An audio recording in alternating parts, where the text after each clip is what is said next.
வாழ்க வையகம், வாழ்க வையகம், வாழ்க வளமுடன்.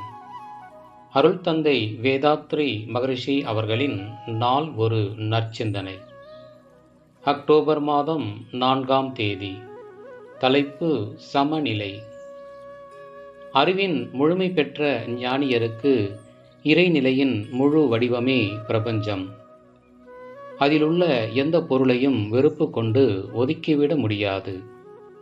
பொதுவாக துன்பம் தரும் ஒரு பொருளை, உடல் உயிரை, செயலை வெறுப்பது, ஒதுக்குவது, பகைப்பது, அழிப்பது என்பது மனிதனுடைய இயல்பாகும்.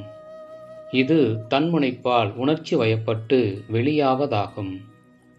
ஆனால் ஞானிகளோ இந்த எல்லை கட்டிய மனோநிலையை கடந்தவர்கள். இப்பேரியக்க மண்டலத்திலுள்ள எந்த பொருள் ஆனாலும் அது பரிணாமத் தொடரிலே ஒரு தனித்த மதிப்புடையது. குறுகிய அறிவுடையோர்களுக்கு ஒரு குறிப்பிட்ட பொருள் தேவையே இல்லை என்றோ அல்லது ஏதோ ஒரு வகையிலும் துன்பம் அளிப்பதாகவோ தோன்றும்.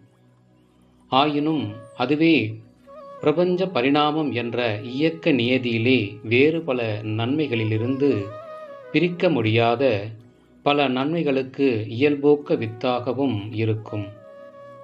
சில நிகழ்ச்சிகள் மனிதன் அறியாமையால் ஆற்றிய செயல்களின் விளைவாக இருக்கும். அவை துன்பம் அளிப்பவேயாயினும் அந்த வினைப்பதிவு அழியும் மட்டும் அது நிலைத்துத்தான் இருக்கும். இவற்றையெல்லாம் உணர்ந்து தெளிந்த அறிவிலே திட்டமிட்டு வாழ்பவர் ஞானி. அவருக்கு வெறுப்பு ஏது? மேலும் அவ்வாறு துன்பம் தந்தவரிடம் வெறுப்பு கொள்ளாத சால்பு நிலையை சார்ந்த உள்ளவரே உண்மையில் ஞானியாவார். சிறந்த ஒரு குருவும் ஆவார். பிறருக்கு வழிகாட்டக்கூடிய தகுதியும் பெற்றவராவார். உணர்ச்சியிலே இந்த சமநிலை அடைந்தவர் காட்டும் பாதையிலே நாம் சென்றோமானால் துன்பம் நம்மை அணுகாது. அருட்தந்தை அவர்கள்.